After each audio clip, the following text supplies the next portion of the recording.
Oh my goodness. Wow. We're going to Funky Town.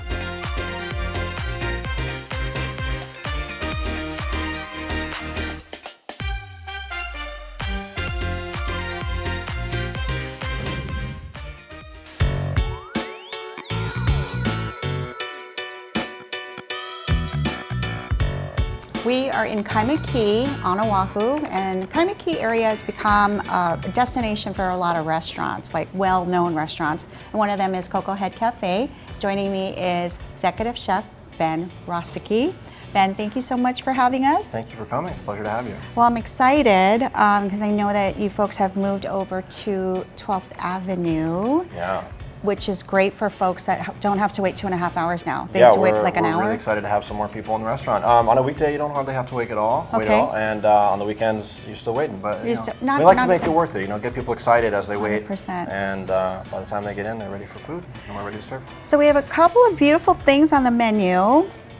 Jordan is your mixologist. Yes, very talented bartender. He has made some incredible cocktails for us to try. Yep. And you made 2 fabulous dishes for me to try. Yeah, Us to try, I should say. Yeah, I'm hungry too. I just wanted to start you off with a small sampler from the lighter side of our menu. Our dinner menu is formatted to be really shareable. So we encourage people to come in with friends and family and their kids and order lots of food to share. Everything is designed to be shared. So small bites, lots of different flavors, and something light to start you off. It's very colorful. That's what we and like. fragrant. Mm-hmm. I wish everybody could smell the flavors here that are here. Do you want to start with that dish? Sure. Yeah. So both of these dishes are actually new for our fall menu. Our menu is going to rotate quite frequently. We're trying to keep our produce as seasonal as possible. So when we can't get something locally, seasonally, we're switching it up for something else. So beets just hit the menu. This first dish is a smoked beet. So they've been braised with a little bit of rice wine vinegar, and then the base of the plate is kind of a funky sauce. It's a puree of natto and soft tofu. I'm excited. So it's funky, a little sour, salty. This is actually a vegan dish, so it almost eats as if it was like a creamy sour cheese, like ricotta or goat cheese or something like that. I'm gonna have you do the honors. Vegan. Oh, I get to dive first? I would like you to. It's an honor. Okay. I'm gonna encourage you to get a little bit of everything in this bite. The gold and the red beets are seasoned the same way, so your choice, but please get some herbs and some crunchy. Okay, so this, and this. Mm-hmm. So the natto and soft tofu and tahini.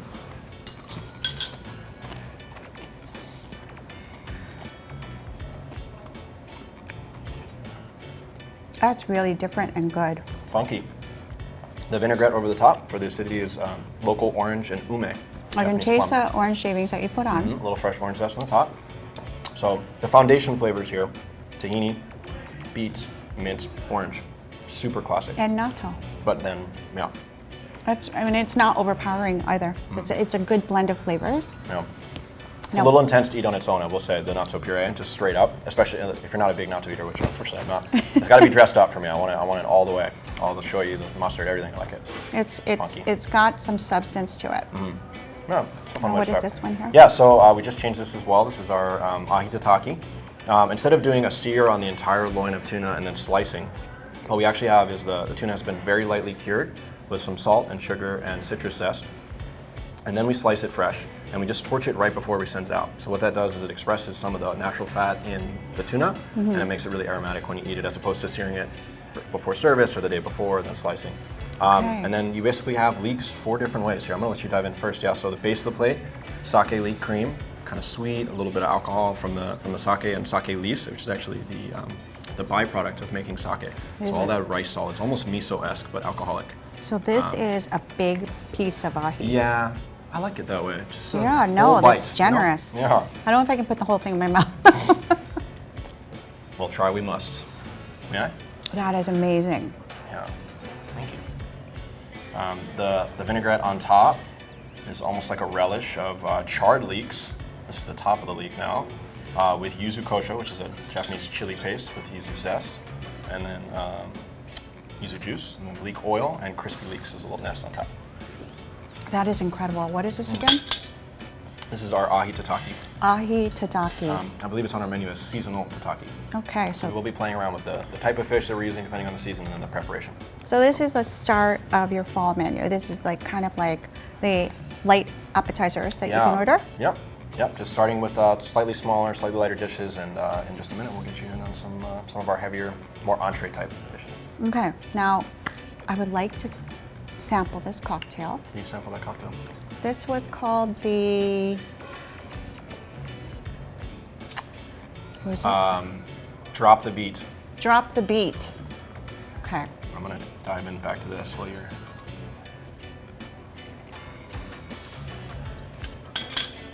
That's yummy. There's a beat here and a beat there. Here a beat, there a beat. Ever a beat. Oh. Definitely, if you're a mezcal fan, this is the drink for you. Now that one there, I'd like you to, you got to try that. I get to sample this one? Yeah. All right. This is called the bitter end. The bitter end. What'd that taste like? So this is Jordan's take on a Negroni. Okay. So the different liqueurs used in this definitely evoke a lot of those bitter flavors. Rounded out nicely with a nice sweet backbone. It's somehow crushable and has a lot of depth of flavor. I think it's a really nice one to sip on.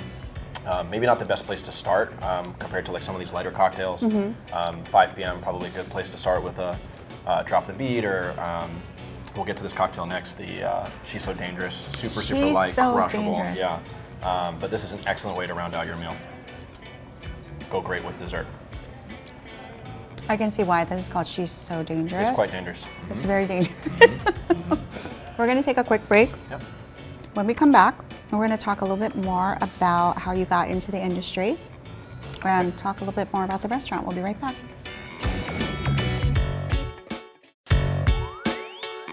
And we are back at Koko Head Cafe with Executive Chef Ben.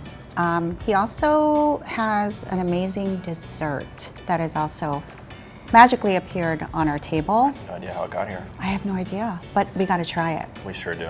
Okay, tell me about it. Yeah, so this is our chocolate lilikoi cremeux. Cremeux is almost a style of ganache. Basically means it's lots of chocolate and some butter and some eggs, but lots of chocolate. So there's a lot of layers to this dish. I'll have you grab a spoon and just work your way all the way to the bottom. The top layer is a lilikoi sauce that we make with fresh local lilikoi. We use the seeds, cook it down in just a nice simple syrup, and then we have a cardamom whipped cream, and that's the chocolate cremeux on the base of that cup there. It is a perfect shareable dessert. I highly recommend it with Jordan's bitter end, because the bitter to the sweet with the chocolate all go really nicely together. That's amazing. Yeah, some nice texture with those seeds. I can hear you crunching on them. That is really good. It's a nice bite. How do you come up with these flavors? I cannot take all the credit. We'll be having Chef Leanne shortly, and she'll tell you some of the inspiration for this. But yeah, chocolate and bitter. I mean, I know it's bitter on bitter, but a nice sour, bitter, astringent flavor like lilikoi actually really complements the bitterness in the chocolate really well. And then the whipped cream to round all that out to give it a nice like full, creamy, rich mouthfeel. It's just a winner. Yeah. And we were lucky enough to get these beautiful Le Creuset ramekins from our Jacques Pepin 9090 dinner. And so it's a really awesome presentation piece. What is the crunchiness? Just the seeds from the lilikoi. Yep. Lilikoi seeds. Yeah, all these little black speckles. That is impressive. So, Chef Leanne Wong, this is her restaurant. This is her restaurant. So, do you guys collaborate on the menu? Like, tell me how Absolutely. you guys work in the kitchen together. Yeah, well, Chef Leanne lives on Maui, but she comes over to Oahu very frequently. Obviously, the history of the restaurant itself has been open for just about 12 years, and we've only been doing dinner since July. Okay, so it's kind of new. It's kind of new, and me and her collaborated a lot in the beginning stages of developing this menu. It's already changed a lot since the original menu we wrote. And goodness, looking back at the first menu that we ever wrote together before we had actually started our service, it's changed a lot, even more since then. But yeah, we talk regularly back and forth about different ingredients and concepts, and she sends me at least 2 or 3 Instagram reels a day of some random crazy footage of this like incredibly intricate dish, and then we both laugh at the idea of potentially trying to serve that at our busy restaurant. We've yet to try one, but yeah, she's a phenomenal mentor and a great inspiration. I started at Koko Head Cafe as a line cook at the old restaurant, and if you've ever eaten there, I mean, it was a madhouse. Yes. A beautiful symphony of crazy, but a madhouse. It was so busy and such a small space, and so I think that was the drive in the beginning. I think slowly, as I've kind of moved through managerial positions, I've become a lot more motivated by people. My team's success, watching them grow and get better, getting to build all these relationships with our purveyors, our farmers. We have like 35 different vendors that we work through specifically here on Oahu and neighbor islands, and getting to speak with them every day about what they're working on and the produce that they grow or the animals or whatever it is. All kinds of products, I think, is a much larger inspiration than the actual act of cooking these days, which I think you find the more management you take on, the less and less of cooking you actually get to do compared to the early days. So people, that's the short answer. People. I like to connect with people. Yeah.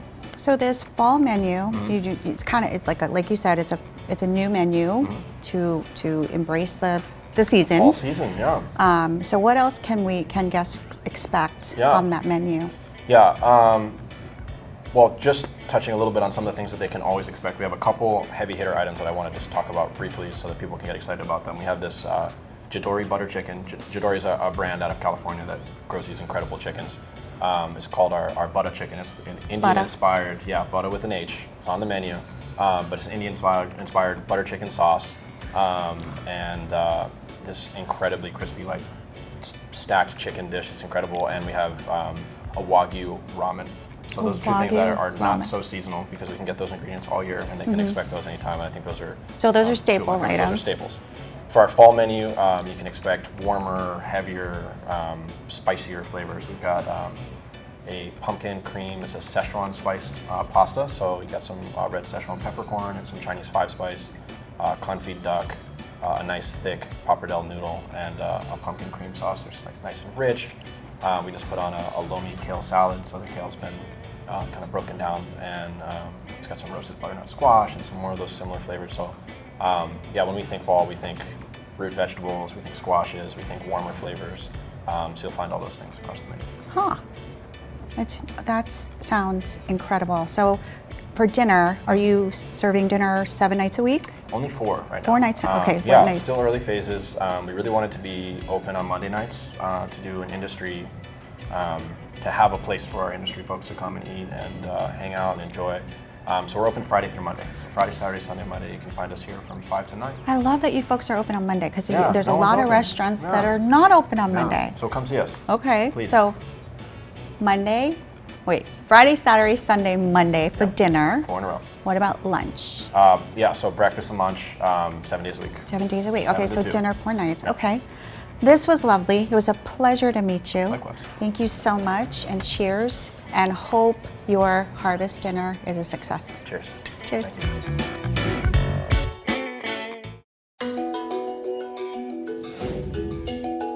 I am at Koko Head Cafe with the founder, the legendary, incredible Chef Leanne Wong. Hi, Ann-Lee. How are you? I'm well, thank you Do for you know asking. when people Google my name, your name comes up and all your photos come up? As long as you're not getting my emails, we're fine. This is a pleasure and honor to have you on the show. Thank you so much for doing this. I know how incredibly busy you are. Well, thank you for joining us. We're excited to talk about our new dinner service. Okay, well let's talk about it.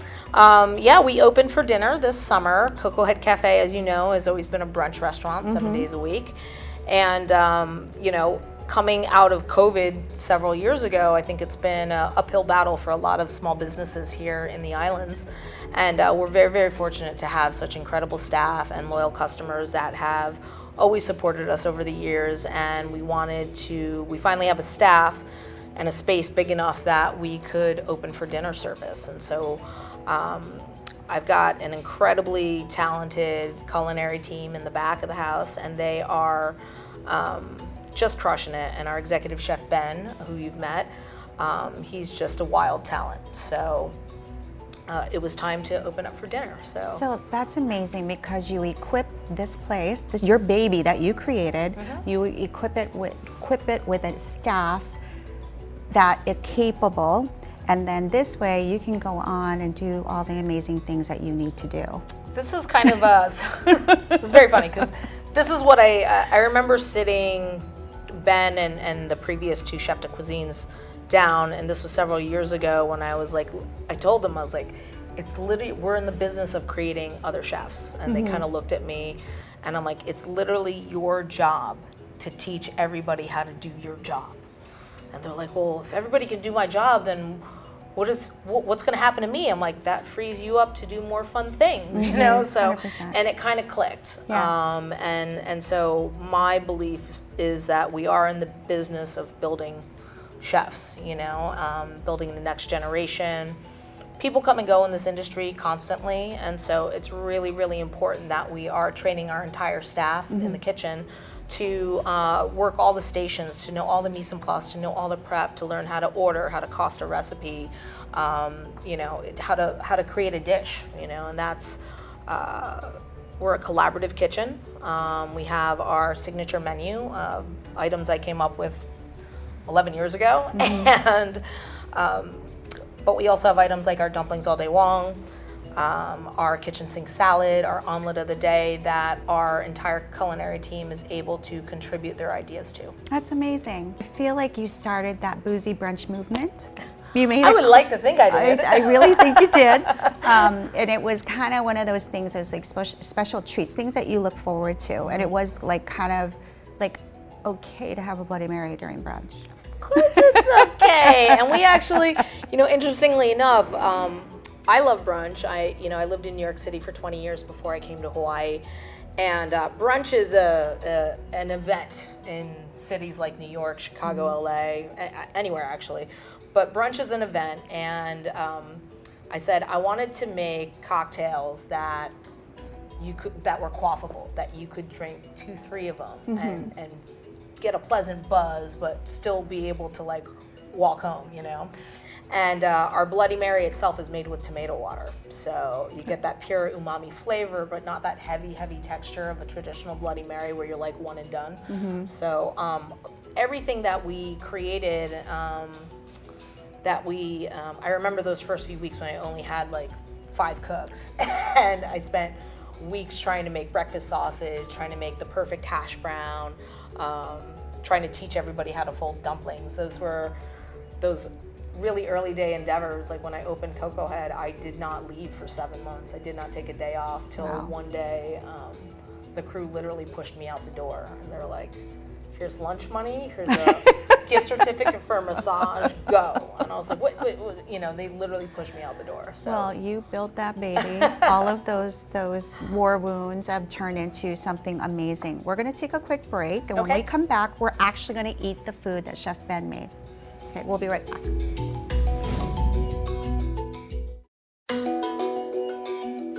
And we are back with the incredible Chef Leanne Wong. Okay, now we're going to do some eating. Okay, well, let's get started. So when I first moved here at the end of 2013, I was waiting to move into my apartment, and I had been signed. I had been basically, I had a book deal in place to write a book about dumplings. And so I wrote Dumplings All Day Long, my first cookbook, published in 2014. But it was one of those things that I had done a noodle dumpling special on Food Network, and so the publishers wanted me to do a dumpling cookbook. I was like, what kind of dumplings? There's dumplings in every culture. And so we decided to hone in, focus on Asian style dumplings, and that was something that even before the book came out, I put Dumplings All Day Long as a menu item from the get-go.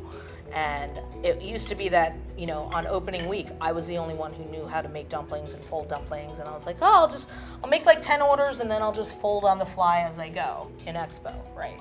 I was like, who's gonna want dumplings at 7 in the morning? Well, apparently everybody. So if you remember the smaller space, those opening weeks, we had a line out the door before we even opened the doors, which was awesome. And now I encourage my cooks to be creative with the dumpling specials. So, you know, we teach them that it's not just a dumpling and a dipping sauce, but you can create an entire meal and a real composed thought and composed dish that can be exciting, you know, and dumplings take on a new form, whether they're fried, steamed, boiled, if they're served with a salad. These are actually our garlic butter shrimp dumplings. This is really good. Thank you. This is amazing. It's meant to imitate a shrimp truck. Well, it's doing the job. That's very good. Over here, this is our pork belly. It's our lechon. So we salt this and cure it, and then we serve it over a foie gras hollandaise with a little salad of strawberries, pickled shallot, pickled chilies, and it's just really just, it's a rich dish, but it's Strawberries so good. and foie gras. Strawberries and foie gras, yeah, who knew? We're about to make a fall menu change, and so our garnish will change slightly on this, and probably end up showcasing some real beautiful fall ingredients. We might switch over to a lilikoi sauce with the seeds, just because lilikoi is still in season. So we try and work with our farmers pretty closely, and you know, since I moved here from New York, supporting local agriculture has always been very, very important to me, this brand, the business. As you know, Hawaii is a state that imports over 95% of its food supply. So as a chef, somebody who is, you know, we have great visibility. I think it's really important that we showcase as much local as possible. And like, you know, there are a lot of places here, good businesses that are like, we're all local, but it's just like the tomatoes and the lettuce.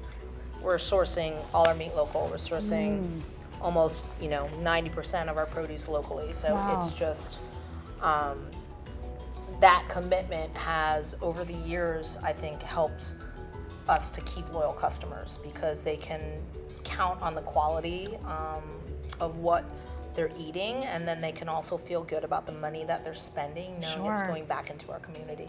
I think that's very important to support local all the way around, and you can definitely taste it in your cooking, the freshness, the quality. There's such a difference. Yeah. This is amazing. Thank you.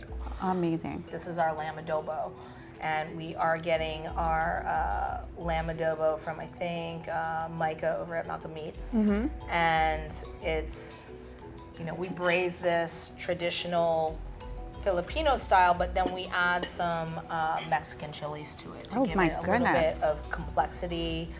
It's finished with cotija. We serve it with a fresh fried ulu flatbread, which we're making with flour from Ulu Co-op. And then we have our house pickles, which is again a great way for us to make sure that we're being sustainable and utilizing everything that we have in our walk-ins. So how do we eat this? I'd say you make yourself a taco. So like, basically scoop yourself, grab a flatbread, scoop some of that on. Okay. And then the pickles will kind of help you clean your palate, because it's a nice finish, yeah. And then you said pickles. Yeah. These are all pickled in-house. There you go. Take a little bite. Okay, this is a very creative way to eat lamb. Exactly. We don't want people to be intimidated by the food, you know, essentially. My favorite question is like, is it good? I'm like, I hope damn so. good. We love I love whole animal cooking. It's something that I did at my restaurant in Maui. And you know, we go through such high volume here during the daytime. We're open 7 days a week for brunch. And we decided when we open for dinner that we'd be open Friday through Monday. So Friday, Saturday, traditionally being the busiest nights of the week that people are going out and enjoying and staying out late and eating. But Sunday, Monday is like, you know, this is Kaimuki, so it's a very quiet neighborhood on Sunday. There's not a lot of businesses open on Sunday evening, restaurant-wise. So we wanted to be able to both fill the gap and also, again, create that Sunday night family vibe for people who just don't want to cook. Come on in. But I love that you're putting that, I guess, encouraging folks to dine together, because Sunday is a day that most families gather together. Monday, nothing's open, and you're open for dinner. I love that. So it gives, I guess, opportunity for folks, industry folks, to come here, and do their thing. And enjoy a meal. Yeah. Yeah. Well, you're fantastic. I'm you. so glad to meet you. Very and nice thank to you meet you. so much for Send me taking the forward time. me my emails, please. So we are excited to have you here. I can't wait for this dinner business to prosper. I know you're going to do fantastic. Thank you so much, Emily. Thank you. Cheers to you. Cheers. Aloha.